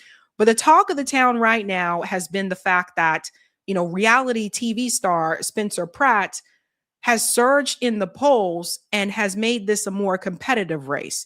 Spencer Pratt is running as an independent, but he is a registered Republican. Just keep that in mind. But running as an independent, he has surged in the polls, and now this race is anyone's game. If you are not familiar with who Spencer is, Spencer was a cast member on the show The Hills. That was an MTV reality show. It was a spinoff of the reality show Laguna Beach. Laguna Beach followed the life of Lauren Conrad and her friends in high school. And then when Lauren graduated from high school and went to college, MTV created a new show called The Hills, which followed Lauren to college. First, she went to San Francisco, and then she ended up transferring to school in Los Angeles. One of her classmates was someone named Heidi, and Heidi was also on the show. That's how she got on the show. And she started dating a guy named Spencer Pratt. They eventually end up getting married. Spencer was very controversial on the show The Hills. If you've seen it, you know what I'm talking about. Years afterwards, Spencer Pratt admitted that the character that he was portraying on that show, that there was some, acting there, that there was some type of script. It wasn't, of course, all reality, and that he was trying to milk this villain character because that meant more money for him and Heidi, and it brought in more ratings. And so the question that I have now is that, should you believe Spencer Pratt now? Or is he just acting? Let's go ahead and get into this interview with him here. I can tell you, I don't believe him, and I'll tell you why. Let's go on. Get right into it. You're running against several people, including obviously the incumbent mayor, Karen Bass. And recently she said this. She said, Spencer is just mad that his supporters are AI cartoons, and we have real Angelinos. It sounds like she's not taking you seriously. Do you know what that was a response to? We should tell the viewers. Yes. That was me calling her out for the misdemeanor because she's now facing 6 years in prison for electioneering because she hosted an event which is illegal in the state and the city in front of the ballot box. You're accusing her of that, right? No, it's on video. Okay. It's with the LAPD now. So it's not an accusation. She filmed herself because she's so used to not actually caring about the law that she filmed her own crime. So that is a response to me saying... And what did you think about that, though? It sounds like she's not taking you seriously. She doesn't need to take me serious. It's the LAPD that has the case. I'm not. So good luck, ma'am. Right. But do you think she's taking you seriously in your support? I do think she's taking me very serious. I think that was a silly little response. And again, I don't make any AI. All my ads are made by a director. I shot on a Red camera. I don't have one AI ad. Yeah. So I want to ask you, people are going to be watching this, and this is a national audience, right? And they may be asking themselves, what is Spencer Pratt from The Hills doing running for the mayor of Los Angeles? How is he qualified? What would you say? Well, thankfully, Mayor Bass's failure was a national story when she let 7,000 homes burn to the ground when she was out of the country in Ghana, and 12 people, my neighbors, burned alive. And when nobody ran against her, I had to step up so that she didn't just go in to get 4 more years after being an utter failure for Los Angeles. So I think the national story is actually why I'm surging across the country, because they say finally someone is stepping up against these politicians that can burn your whole town down, let your tax money all go into increasing drug addicts in front of the kids at the park or moms going to school with their kids. Enough is enough. You know. Let's pause here for just a second. So for those who are not aware, Spencer Pratt and Heidi were impacted by the LA fires. Remember, we covered those at that point in time. So this is personal for him. It's not just Karen Bass is doing a bad job. They were one of the people that lost their home. Now, I say that, but it's also important to know it's not like they're down there with the little folk now. Spencer comes from immense wealth. Heidi's family is pretty well off too. I remember all this from the hills. And I remember Heidi going back to her family home and all that kind of stuff in Colorado. But Spencer comes from wealth. So just keep that in mind, ladies and gents. But for him, it's personal. From what I've heard from people about Karen Bass in LA, people have said that she's not doing a good job. And that's come from people, again, it's LA. That's coming from people who voted for her. LA's very blue. Now, Spencer Pratt is a registered Republican, but he's running as an independent because it's Los Angeles, which is a very blue city. And the fact that someone who is a reality TV star was able to just surge in the polls like this and now is actual competition for Karen, that speaks volumes. And it's crazy, but it sounds like people are actually willing to support him. Now, remember what I told you about Spencer. He's really good at acting. He's really good at playing like this type of character. But I just don't want people to also think that he may have some good intentions, but I also feel like there's another motive behind it. From what I read and understood, him and Heidi have allegedly already been offered some type of reality TV show if he wins. So here we go again. And oftentimes what you see with a lot of these reality TV stars is that when that show ends, they try to find ways to maintain that relevancy. Whether that means joining another reality show or doing those compilation reality shows where different cast members from different shows come together for some type of competition. You guys have heard of these things before. And some are wondering, is this just another reality TV show attempt, right? Like, because being mayor is not easy. This is real work. And people are wondering, is he going to be willing to do the work? So we'll watch a little bit more here. And then I'm going to get into where he stands on foreign policy, because this should be a red flag when you talk about taking care of people in LA and sending money elsewhere. Kids, enough is enough. You know this. Your persona is a reality star villain. It's always been all about Spencer, at least in front of the cameras. So how do you convince people that you really care about your neighbors? You care about other people. You just don't care about yourself. Because the last decade, more than that, it's been all about Spencer. Well, technically, it's been about my wife. I was always fighting for my wife, who I'm now almost 20 years happily ever after, or my kids. I was just doing that to make money to pay for my family. But for these people, thankfully, I'm the look around candidate. I just say, look around, use your own eyes. Do you see what I'm talking about? They don't need to worry about what I was before my house burned down and before I got in the race. Because why? Because they look around. They see what I'm running on.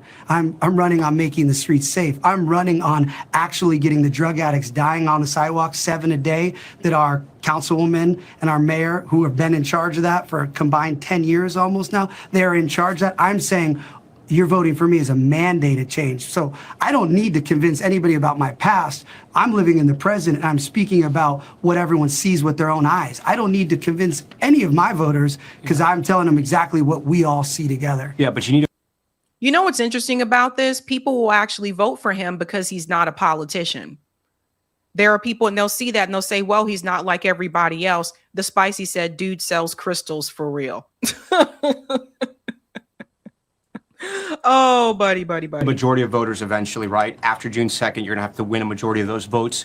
What about people that might say, is this just about self-promotion? Is this just about to get your brand? And man, your brand is hot right now. It's probably hotter than ever right now. How do you convince those people that you say, no, I really want this job. I want to change the city? Yeah, let's rewind. everything I've ever worked for burned in my house. Everything my parents ever worked for burned in their house.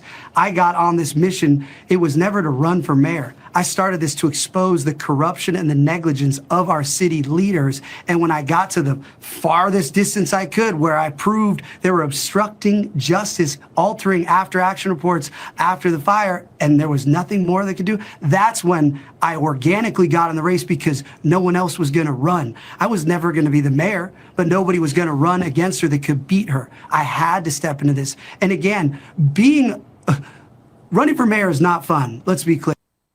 He sounds just like he did on the hills. It feels like an act to me again. He sounds just like he did on the hills. Seriously. I've seen this performance before. So that's the Spencer I remember.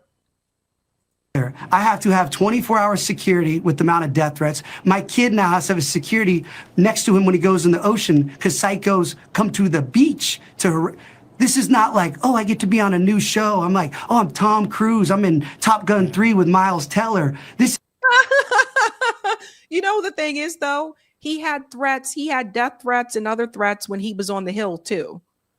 This didn't just happen when he started running for mayor. There were people sending him death threats back then because they thought he was such an evil person. Look it up. There were people, him, Spencer and Heidi, they were getting threats back then because people said that Spencer was so evil and that Spencer took Heidi away from Lauren as a friend. So this is what I'm saying about, I feel like this is more of an act. This is not fun fighting DSA socialists in the city of LA. So anybody that really is paying attention, politics is not fun.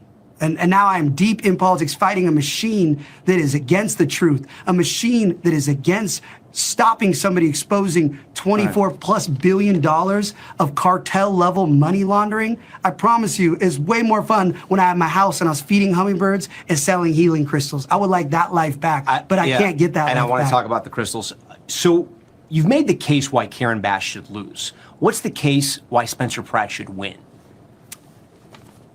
There's no case, it's a fact, because we need change in LA. We can't do 4 more years of Karen Bass. There won't be in LA. We lose 50,000 people last year, over 100 businesses closed. I meet with people now that have a lot of investment in LA. If Karen Bass were to get reelected, they're all leaving. They're cutting their losses. LA will not. Yeah, but what's Spencer Pratt going to do? Somebody else could do that too. Who? Somebody else. See? This is the problem I think a lot of times people make when they're running for office, especially during the Trump era. A lot of people will say, well, yeah, I'm better than Trump.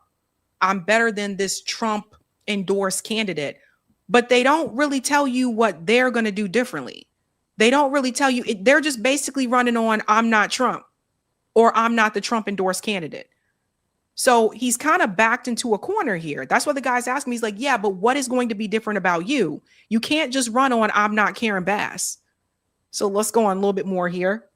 Could win. No, I'm asking you. Who? It's right now in the polls, it's Spencer Pratt or Karen Bass. So we don't get to play imaginary savior coming in. You're either stuck with Karen Bass destroying LA, or you have a new candidate who's saying, we're stopping this direction of the city. We aren't doing this anymore. People, again, are voting for me because I'm the mandate in change.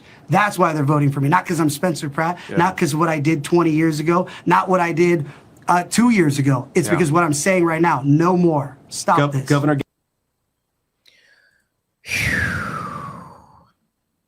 I will just add here, you know, a lot of people said they're the change person. Obama said he was the change. Everybody's like, I'm the change, be the change, change.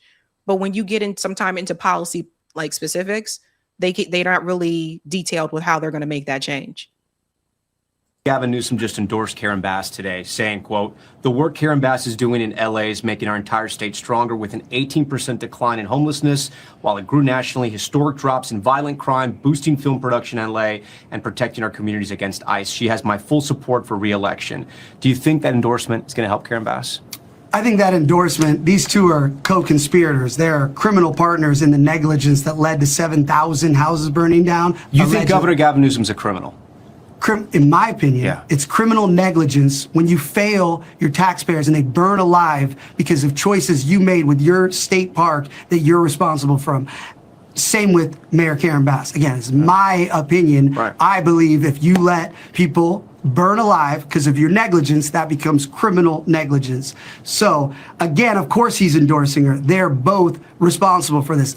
And let's talk about that homeless number. That is the most made up number in the history of California, and he makes up a lot of numbers. The homelessness from when it was actually started tracking with Karen Bass has actually increased. She's talking about last year, if that's a real number, but it's increased since she got in. Not to mention, you know how they count? They drive around one night of the year and they go 1, 2, 3. Maybe there's somebody in the sewer. Oh, we can't look in that tent. It's the most, even the RAND Corporation says that number is 30% low. And I would say the RAND Corporation number is low. Yeah. And then what else was that crime she rates. did? Crime rates. Crime rates here. Look, the LA Police Department crime. No, you looked at this. I don't need to look at anything because I live in LA. Says crime's down a lot of violent crimes, including homicides. I'll tell you, homicides are down across the country since COVID. That's not because of Karen Bass. That's a national trend. But ready for this? Even from last year, but yeah. Mayor Bass won't acknowledge that the 42,000 people, she says 42,000. I say there's 70,000 naked drug addicts shooting up, smoking fentanyl, defecating on the street, peeing on the street. These are all crimes. You've said that you want to move. Anybody in the chat live in the LA area? Now, I do know California in particular has a large homelessness rate, and it's only increased over the years. So I'm very well aware of that. I heard LA, the homelessness rate there is insane. It is increasing all over the country. What I do notice, there tends to be a lot of these people are homeless because they're drug addicts, but I have actually seen local news programs talk to homeless people in Los Angeles that are living in tents that are not homeless because they're drug addicts, but they're homeless because they lost their jobs and they got evicted. And I feel like that part of the story isn't being told.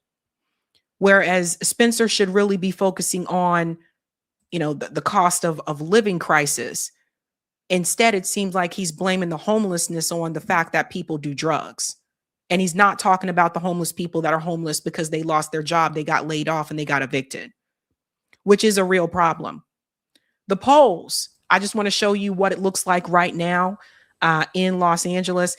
And it is crazy because I was like, wow, I'm shocked he was able to move up as quickly as he did here. Here it is right here. 35% of voters are viewing Karen Bass favorably, 57% unfavorably. It's not looking good for Karen. 40% of voters hold a favorable view of Rahman, while just 25% hold a favorable view of Spencer Pratt. Now that's the favorable view, but then let me see. I think I passed it already. I just want to make sure I get to that part. Did I just do it right here? There's different numbers here. I'm sorry, guys. Okay, here we go. 22%. Here it is right here. Okay.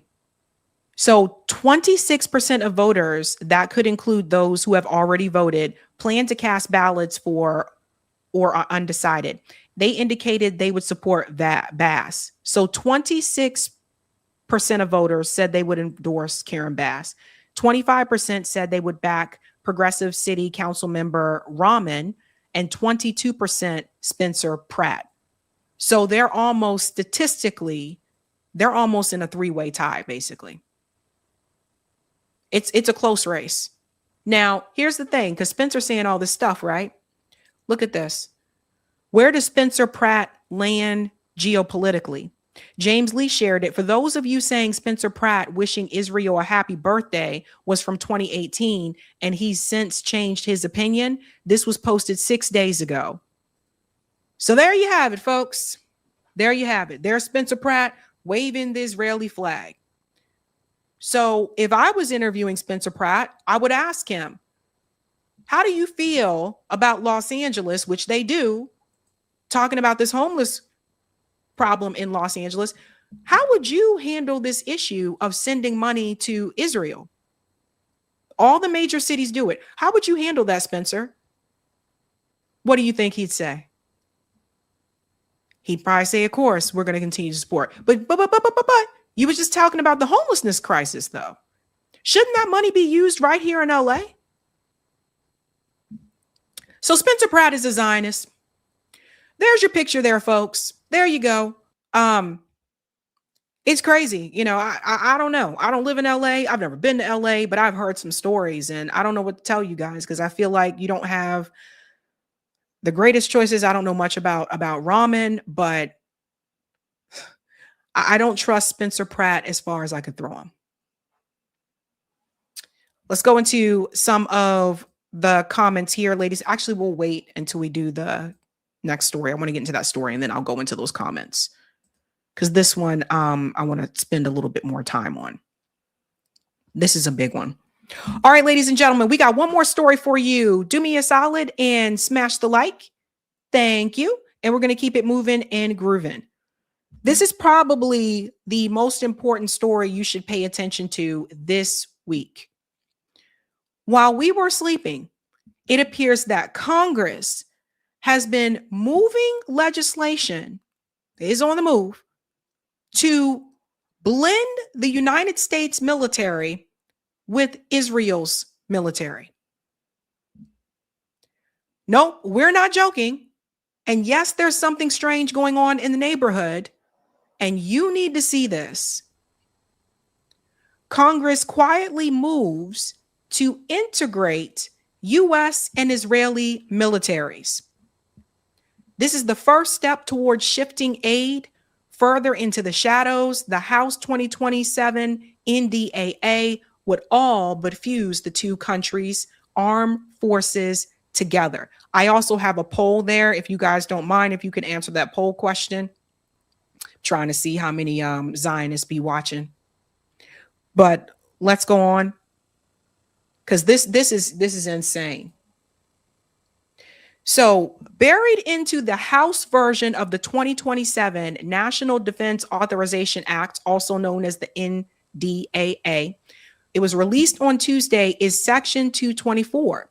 It is entitled United States-Israel Defense Technology Cooperation Initiative. The provision would arguably do more to intertwine the U.S. military with the Israeli military than more, I think they have a typo here, than more than 200 billion inflation adjusted in military assistance Israel has received from the United States since its founding in 1948. Remember when Benjamin Netanyahu said, yeah, Israel's going to try to wean off of the United States within 10 years? Remember when all those politicians like AOC as well said, well, yeah, we need to stop sending money to Israel because they can afford to do it on their own. Didn't I tell you that line was bullshit? Because here's the thing. If this passes, and it's already moving forward, if this passes, then that statement is obsolete. Because if they merge the U.S. military with Israel's military, then it won't be a question anymore of should we send money to Israel? We will be one. Let's go on more here. This is insane. Section 224 lays the groundwork for bilateral research and development, co-production of weapons. See this? Co-production of weapons. Joint ventures, licensing agreements, and seemingly every manner of U.S.-Israeli military-industrial complex cooperation. The U.S. and Israel already work together heavily on missile defense, but this provision would greatly expand coordination to seemingly every area of defense tech. This includes, let's go down here, AI, quantum, autonomous systems, direct energy, cyber, biotech, and many more. It also proposes network integration and data fusion. In other words, the U.S. military's data could soon be the Israeli military data, which means Israel would have all of our info. And if they're trying to do co-production of weapons with Israel, then the question of we should not send money to Israel or not send weapons to Israel, that would no longer matter because we would be one. This is how they get past that. Now, I'm going to show you the Congress members that said they're going to fight back against this, but I can already tell you, AOC, I haven't heard anything from her. Let's go on here. If fully enacted, this proposal would provide a higher level of military industrial integration than the U.S. has with any other country in the world. To be sure, the U.S. has worked closely with its NATO partners on co-production and shared supply chains, most notably via the Defense Production Action Plan. And as the #1 arms dealer in the world, the U.S. provides weapons to militaries across the globe. But that is mostly a one-way street, with the U.S. providing weapons to foreign buyers who only occasionally make parts for those weapons themselves, as in the case of the F-35's global supply chain. However, with Section 224, this would be a different beast entirely.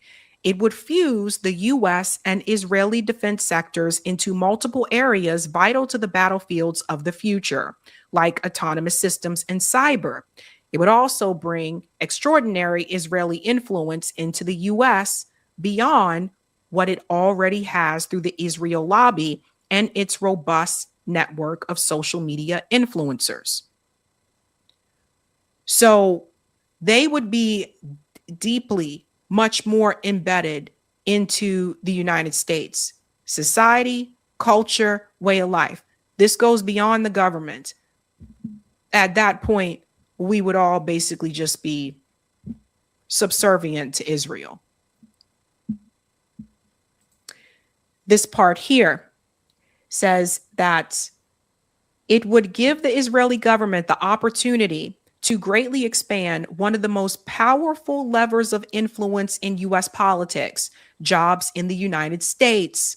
By expanding or starting new co-production facilities like it already has in Mississippi and Arkansas, the Israeli government could boast of providing jobs on U.S. soil, thereby securing allies among members of Congress who represent the districts where those jobs lie. So this is a big one, right? When you think of some of those contractors, like Boeing is a big one, right?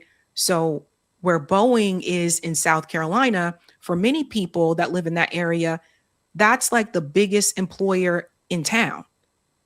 So it's not necessarily that everybody says, hey, I want to go work for Boeing, but that's what's there.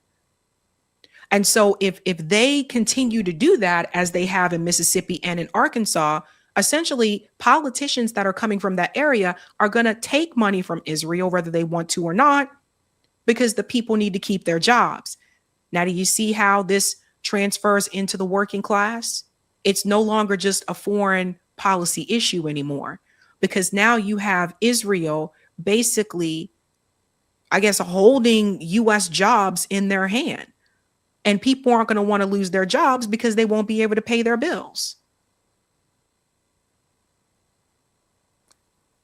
Every congressional member needs to know about this, because we know there's a tendency for them to just sign bills and not actually read them. It goes on to say here, the result could well be a U.S. political system even more susceptible to the whims of an Israeli government that seemingly has no qualms about drawing the U.S. into military conflicts in the Middle East. The unprecedented level of U.S.-Israeli military integration stands in stark contrast to the traditional aid model of defense cooperation, in which Israel already stood out as the top recipient of U.S. military assistance. As laid out in the recent Quincy Institute brief, this shift from an aid model to a military integration model has troubling implications. Namely, they always want you to subscribe, and I'm not going to. This shift will strip away the political and diplomatic oversight mechanisms that make the relationship publicly accountable, moving it from a visible annual aid vote into the opaque machinery of defense acquisition, where oversight is limited and political accountability is minimal. The result would be a defense relationship that is simultaneously deeper and less transparent. This all comes at a time when the Israeli military has repeatedly used U.S. weapons in strikes that have violated international humanitarian laws in Gaza. So let me just add something here. See what I was saying about defense contracts and deepening relationships? Because it has gotten to the point now, at least here in Massachusetts, even the universities have defense contracts. They're embedded in so much. Tech has defense contracts. And this is why I say there's no such thing as ethical consumption under capitalism. Because all of this it's all attached to some type of corruption in some way, shape, or form. Now, Al Jazeera is alerting everyone now to let them know that Congress is already advancing this legislation. And see, again, corporate media is not talking about this. Let me go ahead and bring this down here. So Al Jazeera is letting everybody know, again, the name of the bill, let me put it here, the proposal, so you can contact your representatives. Let everybody know about this, guys. The United States-Israel Defense Technology Cooperation Initiative. The section you want to focus on is Section 224. And that is part of the fiscal year for 2027. So they're trying to rush this through. And it says here that it's at an early stage, but let me show you something else. Watch this. Let's come back to Thomas Massey. We'll come back to him. Gen X Girl is warning people, we need to be vigilant because in typical Israel lobby fashion, they have several bills to address it. So if one fails, others are ready to go. And she's warning everybody to let you know what those other bills are. U.S.-Israel Futures Act, U.S.-Israel Defense Partnership Act, the NDAA U.S.-Israel Defense Technology Cooperation. So it's not just this one that I'm talking about here. Like she said, they got other ones that are launched and ready to go. And so for people who, tell us, don't focus on Israel, don't care about foreign policy, just focus on what's happening here. No, the foreign policy bleeds into domestic policy. We will be implicated here. The more money and the more cooperation that we have with Israel, the less is going to happen for us right here. And this is bipartisan. So this is not a game. So she gave the warning back in December 20th of 2025. She was letting people know here. Let's go ahead and go to this video that she has here because she does these. We pull this on U.S. up here. Taxpayers' Dime by Gen X Girl 1994. Here we go. In a move that underscores the lopsided nature of U.S.-Israel relations, the two countries are negotiating a proposed 20-year security aid pact to succeed the current 10-year Memorandum of Understanding, MOU, which expires in 2028. Israel hopes the new agreement will provide an annual sum at least equal to, or even greater than, the previous $4 billion per year. Negotiations which halted amid Israel's ongoing genocide in Gaza have restarted with an eye toward closure within a year, though the White House remains quiet, perhaps wary of the political optics. Israeli officials and Israel lobby groups like AIPAC tout this as innovative outside-the-box thinking, but it is a thinly veiled subsidy for Israel's defense sector. Be very cautious of this word innovative.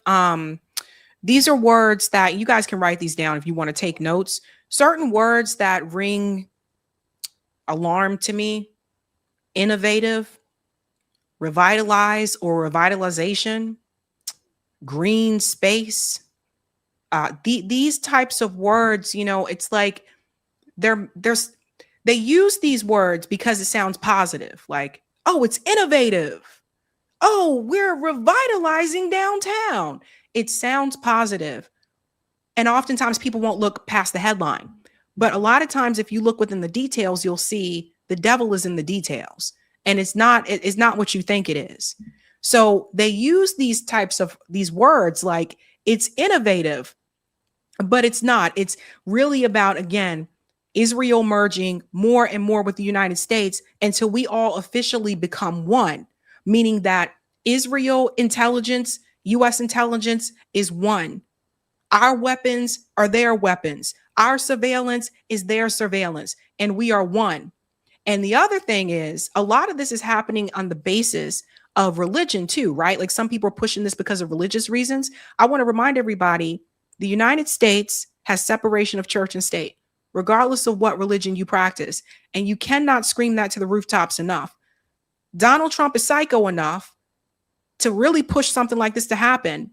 And considering the fact that they just basically took out Thomas Massie because he wouldn't vote for everything that Donald Trump wanted, I don't think any of these other Republicans in the House are going to vote against anything that Donald Trump wants because they don't want to lose their seat. So the good news, though, is that Thomas Massie is still there and they're pushing this through. So let's go on a little bit more here. I think I want to fast forward. Yeah, this part right here. You see this? Israel's zombie economy. I think we had to reboot here. Sorry, guys. Twitter does this sometimes. There we go. Let's try this again. Handing America's Tech Crown Defense Partnership Act of 2025 S. 0.5% annually. See if I can find that again. Right about here. Increased U.S. intervention. While information about Israel's struggling economy is not widely discussed in the West, Israeli economists such as Dr. Sherhever have concluded Israel heavily relies on foreign investments and loans to remain viable, dubbing it a zombie economy. Key vulnerabilities include BDS impact. The boycott, divestment, and sanctions (BDS) movement is reducing foreign investment. Tech sector collapse. A 90% drop in tech investments has exacerbated economic instability. Tourism. Israel's tourism industry has virtually stopped. Port damage/bankruptcy. Eilat Port declared bankruptcy in 2024, while other ports have been damaged during Israel's war with Iran. Weapons dependency. While Israel buys weapons from the U.S. using American taxpayer money, it depends on European supply chains that are increasingly imposing sanctions. They're basically leeching off of us. That's why they want this piece of legislation to go through. They're more dependent on us than anything. And then also, of course, they're dependent on the UAE now too, apparently. They're leeching off of us and they are bleeding us dry. And there are things that we need for our communities, things that we need in our states, in our cities, and it's not being done because the money going to them. I told you guys this before. Boston gave Israel $10 million. Look it up. See how much your city gave to Israel while you got homeless people sitting out on the street. And this is how they've been able to stay afloat. And it's very concerning to me because I just saw this video that apparently resurfaced of Bernie Sanders' interview from 2017, which I had never seen before, but it's out there again now. And everybody's like, whoa, I never saw this. So I was surprised by this. In this interview with Al Jazeera, Bernie Sanders is asked about Israel, and he said that he does not want a one-state solution because Israel would not exist. That the only path forward is a two-state solution. Why do you need a state? Everybody keeps calling out the evangelical Christians that are Zionists, but the liberal Zionists are also part of the problem.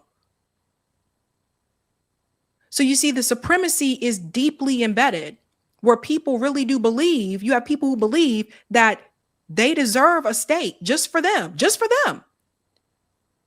Because of history, because of what happened. Nobody else gets this, guys. Look at what happened to the indigenous people in this country.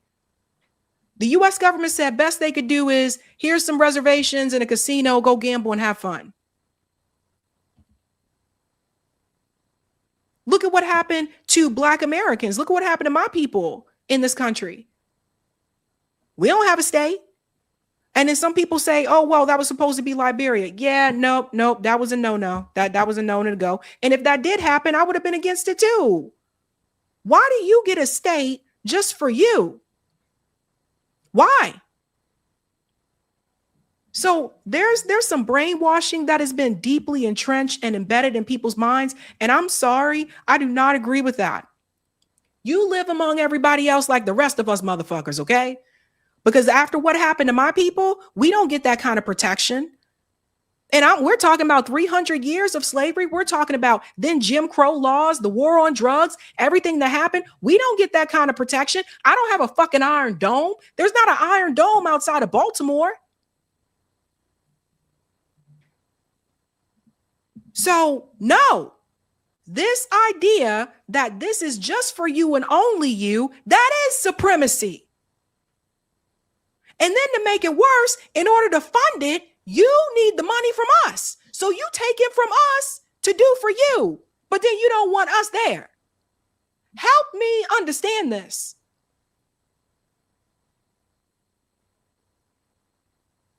So that's what's been happening. Now, thankfully,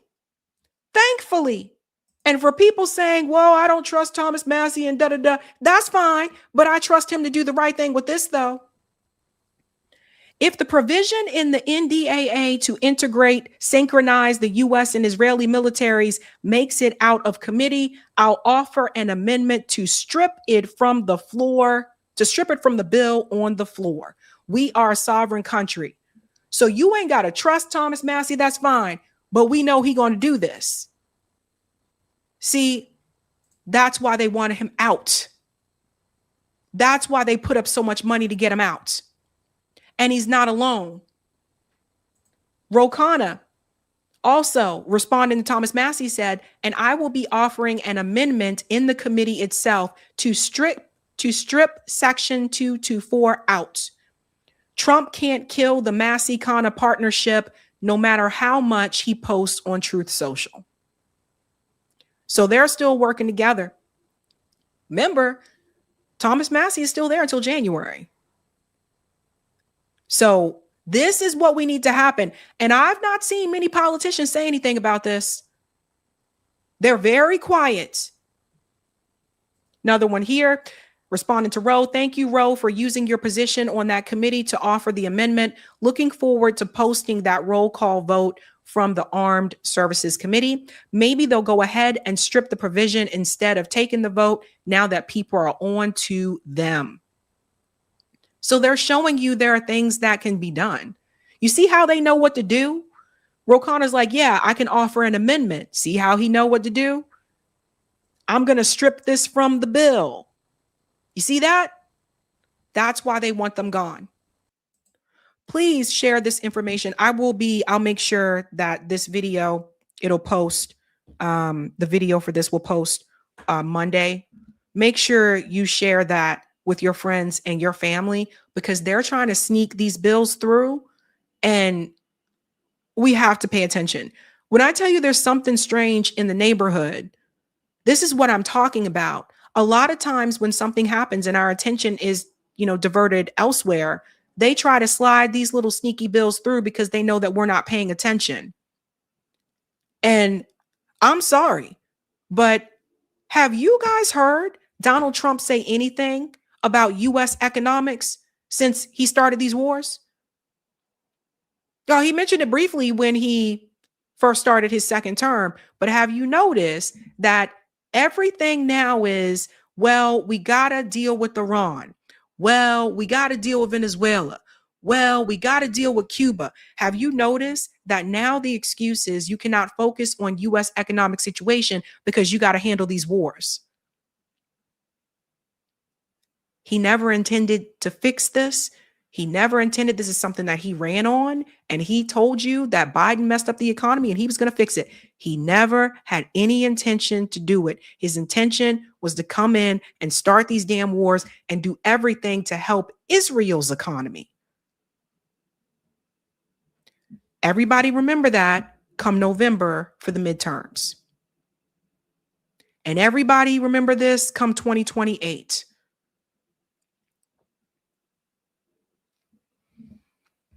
It's crazy. It's insane. But please share this with everyone that you know. I don't want, and here's the other thing.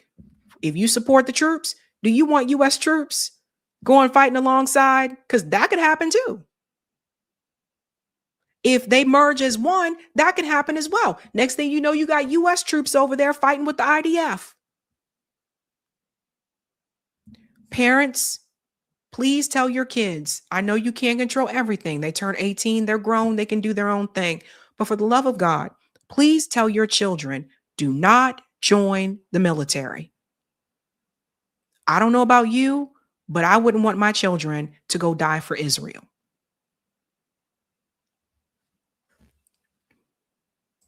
All right, ladies and gents, that is it for me this Sunday. I hope you guys had a great weekend. Eric is going to close out the show. The poll. I'm sorry. Let's show the poll. I forgot about that. I feel like I always forget about the poll sometimes. Okay. I hate how YouTube changed the poll to like from white to black, but they did. Okay. Do you support a U.S. military merger with Israel? 94% said hell no. 3% said hell yes. There's some Zionists. I told you they'd be watching. And 3% said I need more info. Thank you. Thank you, guys. Okay. Wow, guys. Wow. All right. Eric's going to close out the show, guys. What do we got? Like 3% bots out there or what? No, they be watching. Them Zionists be watching. I'm telling you. They may not be in the chat, but they watch. Now, the one other thing I wanted to put out there is just when we're looking at bills like this and making the connections to Israel is also then to make that further connection to you know who, right? The big bosses, the real bosses, the billionaires, right? You know, Israel only has this kind of power and influence because it is a billionaire pet project. And so I think it's really important to make that connection because that's also how we can do, systemically the fixes to do something about all this. And this is what we need from people like Ro Khanna and Thomas Massie, right? Is to say to them, what you're doing with this is great. Now take on billionaire, big money corruption and say, we need to put an end to that because that's the root cause. Like Fire says in the chat, demands and solutions. I think I'll reach out to Ro Khanna. I haven't been able to reach Thomas Massie, but I think I'll reach out to Ro Khanna and see if I can talk to him about this. And we'll make those connections. All right. All righty. Let you get on with your Sunday. Have a good night, guys. Keep up the fight. All right. Yeah. So we're going to let Sabby cut out a little early here. I'm going to do a little show close, read out some chats, and read out some. I'm also going to answer a question here. I'll put it in the chat. We got a new thing at the old 11 Demands website. Yeah, let me show that here.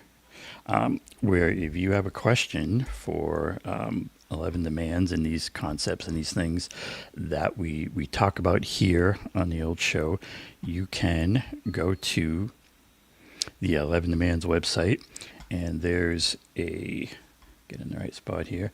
Yeah, there's a new page on the website, and by the way, the website has gone through some improvement. I think you can get at navigation to get to the different pages, so it makes it easy to see, like, the demands page, the MCDS page. We got the Substack articles. Make sure you're all subscribed to the Substack. Strategy, 11 Demands Collective. If you really like the sound of 11 Demands, join the collective, the Thought Collective. We got a good group of people in that. There's a page showing you some of the videos, if you like video versions of this stuff.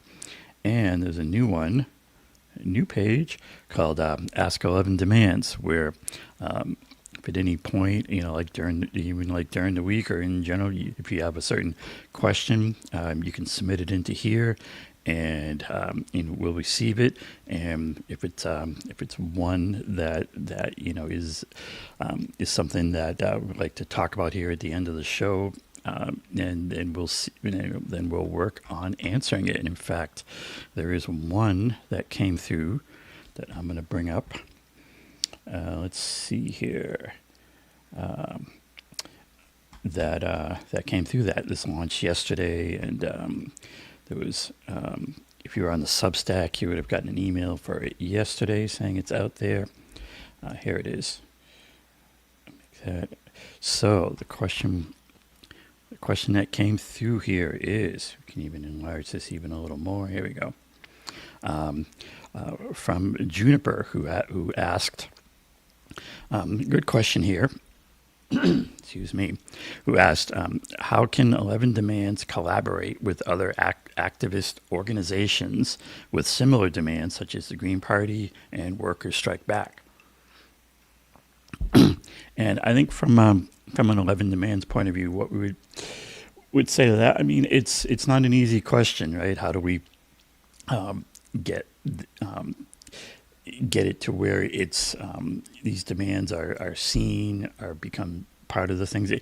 Basically, I would say it comes down to numbers, right? 11 Demands needs to grow to the point where it's out there, and I think it is growing. But I would say, to some extent, it's up to all of us. If you're someone who's involved with the Green Party and you also like the sound of 11 Demands, you can be saying to Green Party people or Workers Strike Back people, here's this 11 Demands out there. They look good. They're very straightforward and concise. And maybe we should look at having a version of them. Maybe we should be interacting more with 11 Demands and with the Sabs show. We'd love to be talking with people in talking with Green Party at all levels and Workers Strike Back. If this sounds good to them, and it can become, the ideal is that the 11 Demands becomes a set of demands that all these organizations and candidates can get behind and work with in some fashion. So yes, that's what I would say to that one. Let's work on it. We had a panel not too long ago with Green Party and independent candidates and trying to work on that. So yeah, the basic answer is, it's up to all of us to be clear about our demands, to make this a movement. And if we can do that and get those kind of numbers up, then I think these various things will fall into place. So thanks much, Juniper, for that question, and I look forward to other people submitted questions and keep this conversation going, and keep talking about things like, how do we get there in general. It gets into what 11 Demands is about. It's about having that. It's about being clear about how the system operates. This is part of why sometimes I get a little bit sticky about not just leaving it at Israel, not just saying, Israel is influencing our government so too much, and Israel is controlling our politicians and whatnot, which of a fashion is true, but the real power is in the billionaires. It's in that top 0.1% in their mega corporations. Why a bill like Sabrina talked about earlier is advancing and gets the amount of support it does is because of billionaire power. The billionaires see that kind of bill as big money, right? They're not,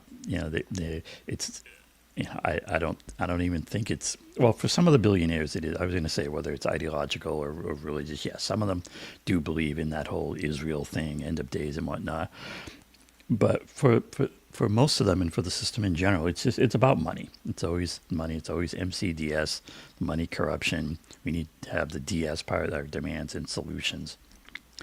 But yeah, I always want to have people making those connections, because when you connect to the billionaire influence and how the billionaires control the system through their wealth and power, then that gets you to the demand, right? We need an end to that. And when you're saying we need an end to that, and you've identified the problem as the corruption and the wealth and power, then the solutions get into fixing our electoral politics, getting the big money out, regulating the money, having things like the constitutional amendment to say money is not speech, corporations are not people, and to have, free and fair, elections, real democracy, to base, one person, one vote, not the democracy of dollars we have now. There are pathways to that. If you look on 11 demands, and especially through the demands list, you can see, I think, a decent plan to that. The real challenge is the numbers, right? We need numbers on this kind of same page, demanding these same things. If we can get our numbers up, then kind of almost anything becomes possible. So that's the challenge, and that's what we're working on. So check it all out, as always, at 11demands.org, and we'll continue the conversations here. Meanwhile, we got some conversations in our super chats and other paid chats, and maybe some other interesting chats. Let's see. All right, from Kenman, thanks for the super chat. Kenman says that Lauren warned us about Spencer. Here you go. And Skylar had said, I'll say this for Spencer Pratt. He and Heidi are truly meant for each other. Take from that what you will. There you go, Skylar, a friend of the show.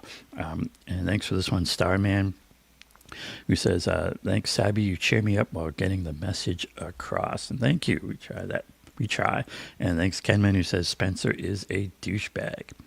Yeah, and, and the other thing is it's part of how the system operates, right? Is when we're arguing, Republican versus Democrat, red, blue, that's what the billionaires, that's what the corporate oligarchy likes. That's what they love. They love that stuff. When we argue about things like guns and immigration, they love that stuff because then we're not looking at them. The last thing the billionaires and that oligarchic class want, that Epstein class, is for us to be focusing on them and what they're doing to us. So, I'd say, we can talk about, we can and should talk about all these things, but then at the end, make those critical connections to who really has the power. And Roger Meadows, thanks for the super chat, who says, TV reality mayor gives ultimate transparency. Well, I like the idea of the transparency. I mean, I think it'd be cool to have kind of, cameras in a reality show through following a lot of our politicians. Can you imagine that if you followed them through all their hours and who they talk to? You'd really see the corruption in play. Thanks for this super chat, Christopher Newman. That means they get what they want you to do without. We are Goyim Satanyahu said we are the golden calf, aka slaves. All right, thanks for that one. And yeah, I noticed this one coming through saying, and nobody is going to do anything. When it comes to our bought and paid for corrupt politicians, right, they're not going to do anything for us. I think it's time for us to worry a little less about what they're doing and a little more about what we're doing, right? What we can do. We all have, potentially a role to play in all this. It's about having clear demands and being a part of that change. That real change starts with real demands, like what we like to say at 11 Demands. And thanks for the super stickers, Sandra. Appreciate that. Appreciate you. And let me do a few clicks here. We got a couple of rants out here on the old Rumble, I think. Yeah, here's one. And we'll do a little resizing. Thanks for this Rumble rant from a fully laden swallow. Nice Monty Python reference there, who says, referencing to Sabby's theme for the show, something strange in the neighborhood. And he says, I'm sure Mr. Rogers is looking down and shaking his head. And we got one hanging around here too. Thanks for this rant on Rumble, paid Rumble rant out on the old Rumbles where we also broadcast. Thanks Stoop Sign, who says they're so poor they're voting for ramen. I see what you did there, Stoop Sign. Thank you for that one. I think there's one more hiding in here somewhere. Is there? Nope, I think that's what we got on the Rumble. All right, so that's going to about do it for us today. I want to thank everyone for watching. Our next live show should be Tuesday at 7 p.m. Eastern at our usual slot. We'll see. I'm sure there'll be more news breaking by then. Meanwhile, remember the old 11demands.org, and if you have questions or even things you want us to talk about regarding that, feel free to put those into the Ask 11 Demands. And until then, I'm just going to say our usual, have a good night, keep up the fight. Thanks, everyone. Keep watching. We'll catch you next time, and peace.